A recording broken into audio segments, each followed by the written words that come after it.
that's what we're seeing, is that the Law Commission is taking its lead quite markedly from particular areas of academia, particularly politicized areas of academia. And this is leading it to make proposals which, while within those narrow circles, perhaps seem eminently sensible and obvious, are in fact extremely controversial, and certainly perhaps too controversial for unelected law commissioners to be taking a lead on.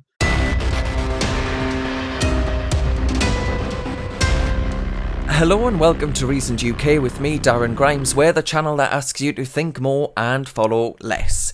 Now, you'll all be aware by now, loyal followers of this show, of the absolute drama that occurred in my life in the summer of this year and the months following on over the interview I filmed with Dr. Starkey for this channel. And it really hit home, actually, just how much freedom of expression, freedom of the press, freedom of broadcasters even. You know, I was threatened with arrest, let's not forget. It really is under threat like never before. And the law and the way in which it's applied seems to be evolving every single day. And I want to explore why that is, what's happening, and how we can actually stop it before there is serious harm and a chilling effect placed upon freedom of expression and debate. So I'm joined today by Bryn Harris, who is Chief Legal Counsel to the fantastic Free Speech Union, which I must say you must join them. They are an absolutely fantastic organisation that are really, really worth supporting. Hi Bryn, how you doing? Hi Darren, good to meet you. You too. Now Bryn, in the Court of Appeal recently, and this is a case I want to talk about today, a case concerning the misgendering of a trans woman on Twitter was recently heard, and Lord Justice Bean and Mr. Justice Warby ruled that free speech encompasses the right to offend and indeed to abuse another, adding that, and this is according to the Telegraph's Camilla Tominey, that freedom only to speak inoffensively is not worth having. Now, you argue that this could have far-reaching implications for police officers seeking to bring charges, for example, over people's opinions. Not too dissimilar, I imagine, not to sound like a massive narcissist, but that which happened to me earlier this year. Could you just explain some background on the case and what the actual implications of this ruling are? Yeah, sure, Darren. So this was what's called an appeal by way of case stated. And this is where there's a conviction in the magistrates' court, which is the lower criminal court, and it's possible to get those decisions reviewed by the High Court. It was the High Court in this case, who can review whether the law has been correctly applied to the case. Now, what happened here, there had been a long, regrettable, and really slightly tedious Twitter spat between two people. This was Stephanie Hayden and Catherine Scotto. There'd been various back and forths, including Hayden bringing an injunction against Catherine Scotto. Hayden is a transgender activist, and Catherine Scotto, who won her case, is what you might call a gender critical feminist. Now, in the sort of long history of tweets between the two, which the two judges had to patiently and one imagines slightly wearily had to reconstruct and go through, there'd been a number of comments that Scotto had made misgendering Stephanie Hayden in referring to her as a man. I think also there might have been some dead naming in there as well, and a few, not very nice words. She referred to Hayden as a pig in a wig, and said he is. This is all sort of school ground stuff, isn't it? I mean, is it really criminal? Exactly. Well, and I think that's entirely relevant, given what the magistrate said. So I'll come back to the sort of the playground context, which I think you're right to bring up. Um, but Hayden convinced the police to bring a charge against Scotto under Section 127 of the Communications Act 2003. Now, this charge, I'll read it out in the elegantly worded legalese. So this says that an offence is committed if, for the purpose of causing annoyance, inconvenience, or needless anxiety to another, someone persistently makes use of a communications network. So that's what Hayden was trying to make out, that this was persistent use of Twitter to cause annoyance, inconvenience, or anxiety to Hayden. Now, the magistrate below, or the district judge, I should say, the district judge in the magistrate's court, agreed with the prosecution case. And she specifically said that, well, we teach our children to be kind, and there's no reason that we shouldn't use the law to enforce that between adults as well. The High Court, thank goodness, thought very differently. They pointed out that the magistrate hadn't really applied her mind to the free speech rights protected by the Human Rights Act, and that she hadn't cast her mind to what English law says, which is that, as you say, we are free to be nasty and to offend and to abuse one another, and that a freedom of expression which only encompassed being nice to one another would be bland and not worth having. What would be the repercussions, Bryn, if this had gone the other way? If the judges had said, actually, this use of the Communications Act of 2003 is wholly proportionate, and the way in which we are criminalising speech, which I assume wasn't the Act's original intention? That's exactly right. So, and I think that's a very good question. So, one thing that was really quite helpful about this judgment is that it quite decisively limited the scope of this provision of the Communications Act to say that this wasn't brought in by Parliament to police Twitter spats or online disputes. It was brought in to prevent things like hoax calls, heavy breathing phone calls, misuse of communications network that's there for the common good. So it's quite helpful, I think, because you could look at the wording of this 127.2c, and you could say causing annoyance, inconvenience, needless anxiety. Now, there's a number of people, particularly those who perhaps aren't advocates of free speech, who I think would be very keen on a law that says, if someone causes you anxiety, and you can get the police onto them, then they'd say, well, that's great. I mean, that's, they could sort of knock down their opponents like nine pins. So it's very helpful that the High Court has said, no, that's not what this is for.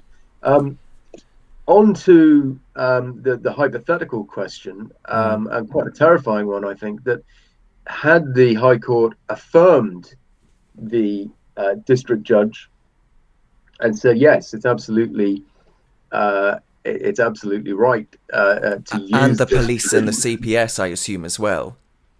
Yes, exactly. Yeah. Because obviously they had brought the charge.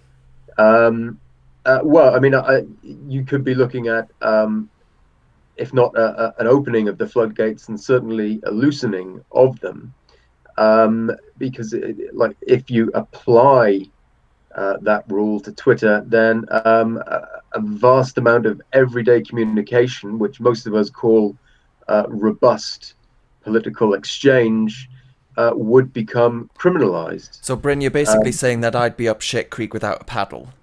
You're being taught again, Darren. But I think by now you know the law better than most judges, so Do you know you should what? probably imagine. I'm getting quite well acquainted with it. I mean, the judges in this case, right? They rightly called that the freedom to, as you say, freedom to offend isn't constrained by the obligation to be kind. But Bryn, I wonder if you could just explain, when does that go too far? When does it become harassment? For example, what is the appeal or call for compensation for what could be effectively unlawful harassment of a person? What is the sort of, how would you go about defining what a proportionate response would be to genuine harassment? What does genuine harassment look like? So, I mean, there's a criminal offence of harassment, and that's in addition to civil harassment, which is the one that we talk about more. Um, if we start from the human rights angle, so the right to freedom of speech is a qualified right. So that means that it can be limited in particular circumstances. So the law can limit your right to free expression if the limitation is necessary in a democratic society and if it is proportionate.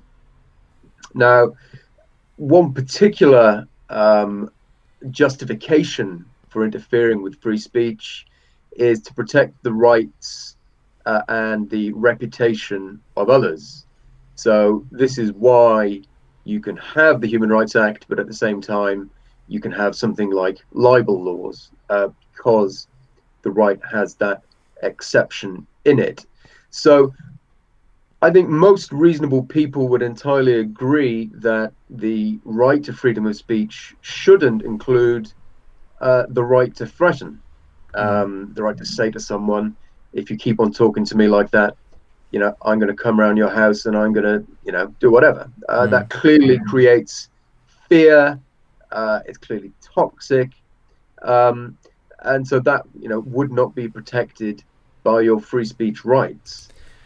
The Yeah. problem is that this justification of protection of the rights and freedoms of others, or protection of the rights of others, forgive me, can be very broad and it can be weakened.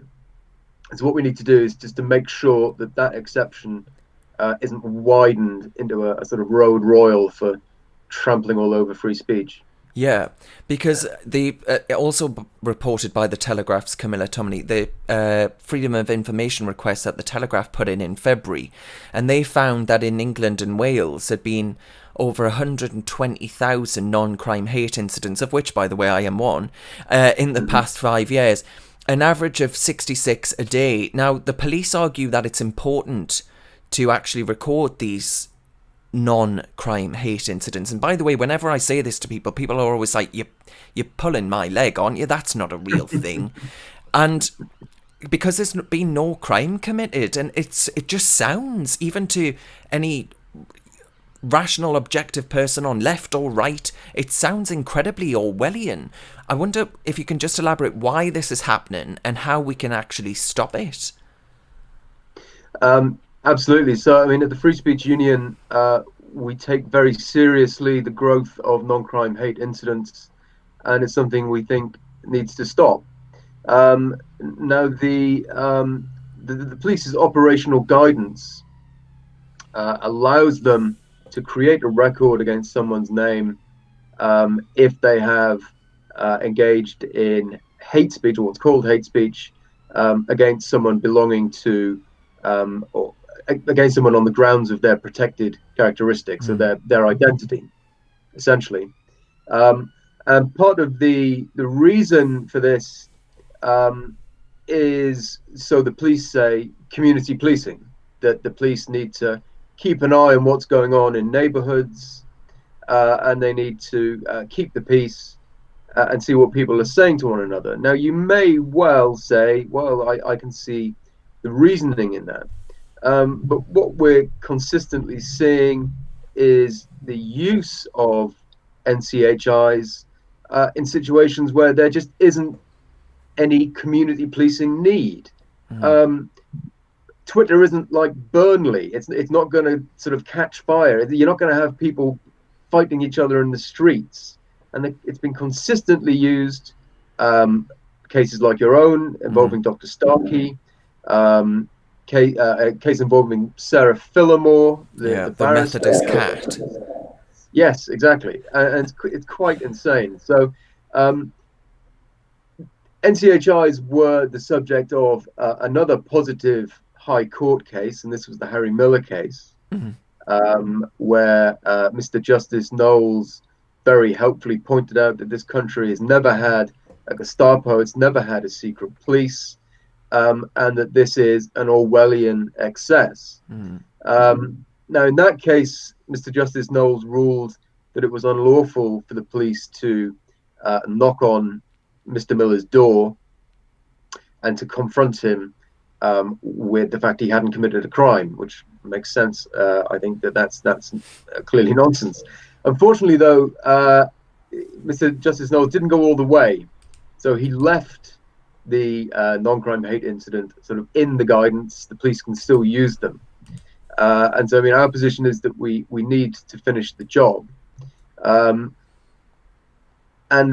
on the current showing, it seems the only way to do that, given that the police can be quite slap happy with these things, the only way is simply to remove them entirely from the guidance. Yeah. Even if there were an argument for the legitimate use of these for community policing purposes, there's no evidence that the police could be kept to using them for that limited legitimate purpose. So I think really they have to go, because these things are turning up on DBS checks. You do an enhanced DBS check. And that precludes you from becoming a carer or a teacher, for example, right? Well, exactly. I mean, you can imagine very easily what it's going to look like if your prospective employer does the DBS check, and there it comes, sort of a suspicion of hate crime. I mean, it's toxic. So, Bryn, who has the power to do that? Is this? Are you lobbying the Home Secretary? Is it who ultimately decides at the end of the day? So, I mean, this is another thing that's really quite controversial with the NCHIs. That they're not there because Parliament has allowed them. It's essentially it's under the police's common law powers.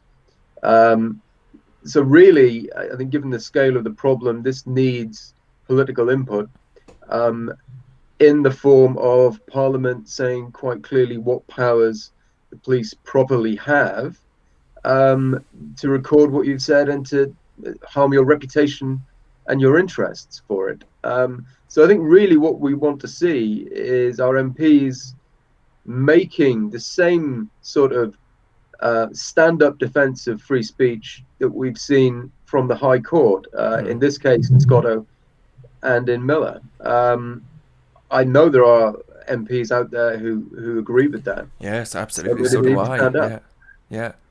Definitely, and the Conservative Party, I think, would have an overwhelming mandate to do it, because I've not heard a single person say, actually, do you know what, I think this is a thoroughly good thing, because I think people recognise, in my case, Bryn, I had the likes of Ash Sarkar, who's a communist, to Tim Farron, who's obviously a Liberal Democrat, to the likes of Farage. You've got a wide spectrum of support in favour of this stuff, because I think people recognise that a really important principle is at stake here.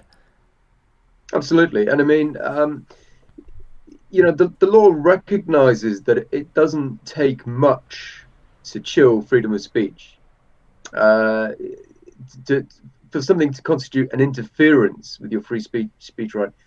It's a low threshold.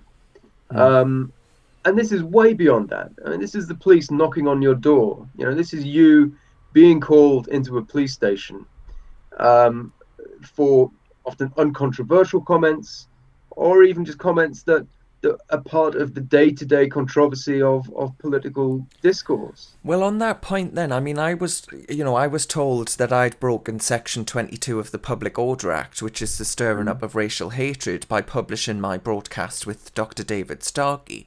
Now, my argument there is that, you can criticise the interview and what was said in the interview, and that's right for any robust and healthy democracy like ours, that should absolutely be the case. And I absolutely do welcome that. I mean that with every fibre of my being. But this was an unprecedented use of that act to regulate speech and debate. And I just want to know, in everything that you've just mentioned in those previous examples, the other cases with the Communications Act of 2003 and this being the Public Order Act of 1986, I wonder, why are we seeing this evolution of the law where the police are using these acts in ways in which they haven't been used before? And why is it that speech and debate is uniquely under pressure now? Why are we at that moment now? I mean, I think one thing that's happening is that even though the law does have quite strong protections for freedom of speech, a lot of this is going on under the radar. That on those few cases where the High Court is presented with these cases, then they're often doing the right thing. They're saying, no, this is a liberal democracy that protects freedom of speech. And at that point, the High Court steps in, either to control the lower courts, or to sort of enforce administrative law. But the problem is that the law can't always step in. The High Court can't police every single case, and so what you're getting is this slightly dodgy subculture among police, among civil society sometimes, about the meaning of these laws. And to go to the Public Order Act that you mentioned, I mean, Parliament, when it enacted the Public Order Act and its predecessors, it was really quite clear that what it meant by stirring up racial hatred was fomenting. It was rabble rousing. It was taking action that was likely to lead to harm to people on the basis of their identity. It was quite a high threshold. But what we've seen is that that's been weakened in the way in which that law is talked about and often policed by the police force. I think an example I of mean, that. in my sorry, that you don't forget your example, but in my case, the officer that originally sent the email to me, he said, I was talking about a sensitive issue. I was talking about Black Lives Matter, and I thought, hang on a minute. In the United Kingdom of Great Britain and Northern Ireland, you can't talk about sensitive issues without the police knocking at your door. Is that really where we've come to as a country? I was genuinely quite terrified by that prospect. But anyway, you've got an example. Yeah, well, no, I mean, I completely agree, Darren, and it's outrageous, and it's sometimes you get lucky and you'll get a judge that will see this and say, well, this is just absolutely insane.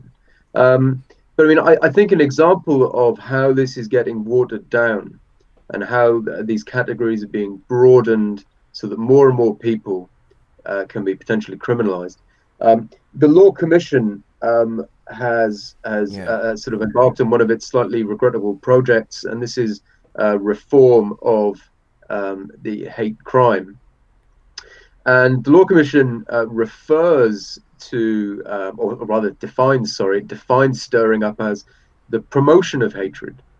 And of course, that's not really what it's about. I mean, promotion of hatred is essentially trying to propagate a bad idea. And that's quite different from incitement or from fomenting or from stirring up. And so what we're seeing is a weakening of what were originally protections against harm or things that were sort of adjacent to physical harm, which are now being nudged ever further into what we normally consider as the marketplace of ideas. And in terms of why this is happening, why people are essentially abusing these tools such that they become means of regulating the debate, I mean, that's not a legal question. I think it's a political and a cultural question. And it's extremely difficult to answer. I mean, my suspicion is essentially that failures in education have left people insecure for debating controversial matters, and therefore they seek ever stronger tools um, because they don't have the arguments to address these problems. But that's only my own position, and I think what we need to do is to work out and think very carefully as to why this is happening. Yes, and what about the Law Commission itself then? Because that seems to have been, I mean, I assume it hasn't always been wanting to encroach upon our speech and reduce our freedoms and liberties, but it seems to have been captured by some pretty, I would argue, anti-free speech elements. And how has that happened? Am I a conspiracy theorist here? No, I don't think so. I mean, historically, the Law Commission was there to um, advise ministers on how to reform what was referred to as lawyers' law. So, those really obscure, boring things that only lawyers bother about, like, land law and easements and all that sort of stuff. Well, And I'd love to the get back to a place, Bryn, where lawyers can talk about this sort of thing amongst themselves and I don't have to talk about it ever again, I tell you. um, so the Law Commission was good for that sort of stuff, and the MPs and ministers would deal with matters of law that were of public interest, and you could rely on the Law Commission to deal with the highly technical stuff. Recently, it's quite clear that the Law Commission has moved into far more controversial and politically loaded areas of lawmaking. It's not to say that the Commission doesn't have a role to play. Its role, as defined by Parliament, is reform of all the laws. So there's nothing wrong with it using its remit to stray beyond lawyers' law. The question is, can they do that with the requisite judiciousness and care? And perhaps that's what we're seeing, is that the Law Commission is taking its lead quite markedly from particular areas of academia, particularly politicized areas of academia. And this is leading it to make proposals which, while within those narrow circles, perhaps seem eminently sensible and obvious, are in fact extremely controversial, and certainly perhaps too controversial for unelected law commissioners to be taking a lead on. I think if they want to make these arguments, they really need to be made by elected ministers who can stand and defend them before the public. That's a very good point, and I think many people watching this as well will be absolutely livid by the way in which the police are spending, or appear to be spending, a disproportionate amount of time and taxpayer money on policing our tweets and nowhere near enough time on policing our streets. I mean, do you agree with that sentiment? Do you think actually the problem is that a lot of this stuff is pushed by activists who are unelected and unaccountable, and actually the solution is to make it reside with those who are accountable, and therefore the public can kick off about it and actually see results? I mean, I certainly feel a little sorry for the police to a certain degree, in that Yeah, I should preface that by saying that, of course, those that are spat at on the streets, that put their lives in jeopardy by trying to keep us all safe, I have absolutely nothing but respect for those officers. But at the same time, if I was going to risk being, I don't know, threatened on the streets, I'd probably quite like to file non-crime hate incidents instead. Yeah. I mean, there's, the guidance changes, and the nature of policing changes, and the law changes quite regularly. And I think there's no doubt that there is some policing policy which is being made by people who perhaps come from a rather ideologically narrow place, and I think that needs to be critiqued and indeed removed. But I also imagine that there's probably a number of of rank and file police officers who are thoroughly bamboozled by this, and a lot of the time, if they are making misjudgments, I'm sure that some of the time it's simply because they simply don't know what to do with this stuff. They don't know what's expected of them, and that they're a little bit all at sea. Now, that doesn't mean that there aren't coppers out there who are quite happy to have, you know, any oppressive tool that we're foolish enough to put in their hands. But I imagine as well, yeah, perhaps there's a number of police officers where it's it's more confusion than any sort of malice. Yeah. Do we need then a UK Bill of Rights or a constitution like in the United States of America to actually enshrine free speech? Or a Second Amendment or whatever it is. Second Amendment it's the First Amendment, isn't it? The Second Amendment is very different. This podcast suddenly took quite a turn. Don't rush out and buy guns, everyone. I was about to say, is that ultimately the solution to all of this? But please don't buy firearms. I do not want to be arrested again. Well, the Second Amendment, for what it's worth, comes from English law. I think we tend to forget it comes direct from the English Bill of Rights, and it went over to America. We tend to forget that. But the question is, do we need a First Amendment? And there are, I think, a number of people who look rather enviously across the Atlantic, and they see the protections. They see the protections that our American cousins have, and it certainly is the case. That UK law doesn't have and never has had anything as sort of fundamentally protective as the First Amendment. I myself am probably not a fan, or at least not a proponent, of an equivalent in the UK. Many of the problems that we're seeing and that the Free Speech Union is dealing with are essentially transplants or sort of growths from the United States of America. The intolerance of campus culture, of cancel culture as well.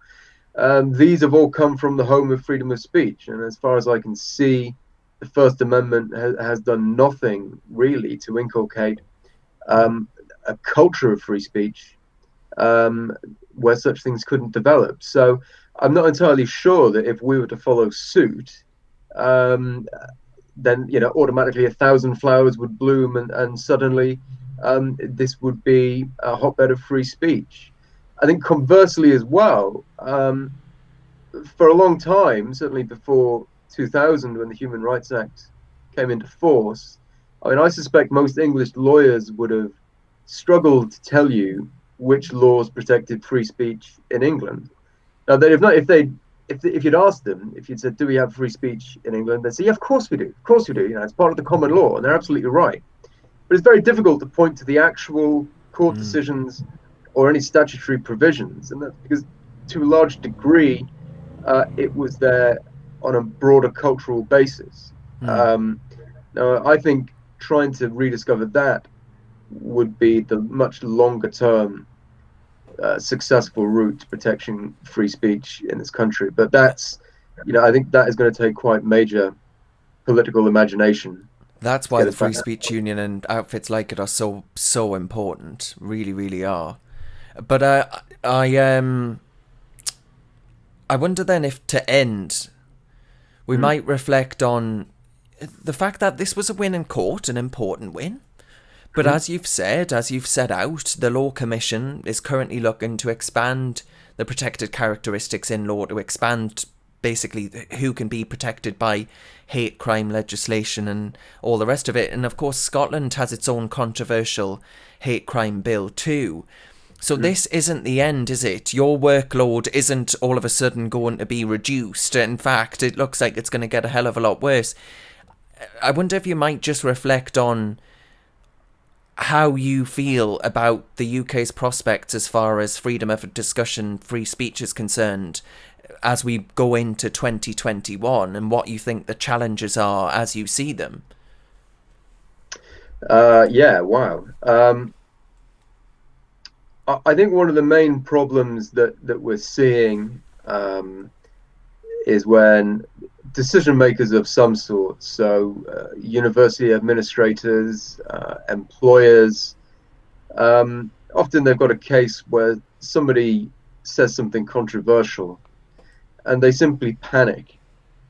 And most of the cases that we're seeing result from panic. They think, oh my God, people are going to think we're racist or something like that. Mm. And they tend to throw reason out of the window. They'll look at what's being said and they'll look at their obligations under the Equality Act. They'll perhaps look at their duty of care and the law of negligence. But in carrying out their risk assessment, free speech is never at the forefront of their mind, not even the law protecting freedom of speech. I mean, these administrators and decision makers are sort of mired in a bog of potential liabilities. And GDPR and Equality Act, health and safety, negligence. And You've they just make mentioned a decisions. whole load of laws, by the way, that I'm absolutely triggered by, so I'm like on edge Okay, now.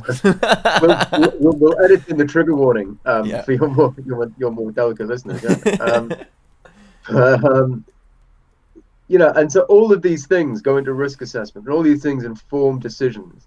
But they're just not thinking at that early stage. Are we being fair? Are we protecting their free speech rights? And it's just not. We need to get it into the decision-making process. And most of the problems that come before us could have been avoided if employers and administrators had just asked themselves, are we being fair or are we being reasonable? They don't need to consult the judge at their elbow. They don't need to go and read through some 3 kilogram heavy law book. A lot of the time, these problems could be averted if they just asked, is this fair? Would I want to be treated this way? Is this reasonable? And so I Common think sense. exactly. And a lot of the time, it's as trivial as saying, am I being over literalistic in the way I'm reading this WhatsApp exchange? Am I reading it in context? And it seems to me that the only way in 2021 and later that we're going to force people in positions of power and influence, the only way we're going to force them to engage in that reflection and to stop and pause and say, look, are we being fair? Are we being reasonable? I think is for there to be some legal detriment if they fail to do that. So that means that if you trample over people's free speech rights, if you intimidate them, if you silence them, then you're going to be facing the same liabilities as if you breach the Equality Act or breach the GDPR. That's not the preferable way of doing it. There's an obvious drawback to this, which is that it could make free speech just another part of compliance culture. And the whole point of free speech is that there's nothing compliant about it. Nobody enjoys free speech because they want to comply. That's boring. But that might be the only realistic way in which we're going to get people in power to stop, think, and be fair. Mm. Well, Bryn, listen, I mean, I would say that, wouldn't I? But I think that people like yourself and what you're doing with the Free Speech Union is massively important, so I can't thank you enough. And I'm sure that many people watching this will absolutely agree as well. So cheers and keep on keeping on. Thanks, Darren. It's great talking to you. Now, I'm sure you'll absolutely be desperate to, one, subscribe to that Free Speech Union if you haven't already, do as you're bloody told, and two, to hit the subscribe button for Reasoned. We've got a lot of content coming out, even over the Christmas period, no rest for the wicked folks, and I'll see yous next time.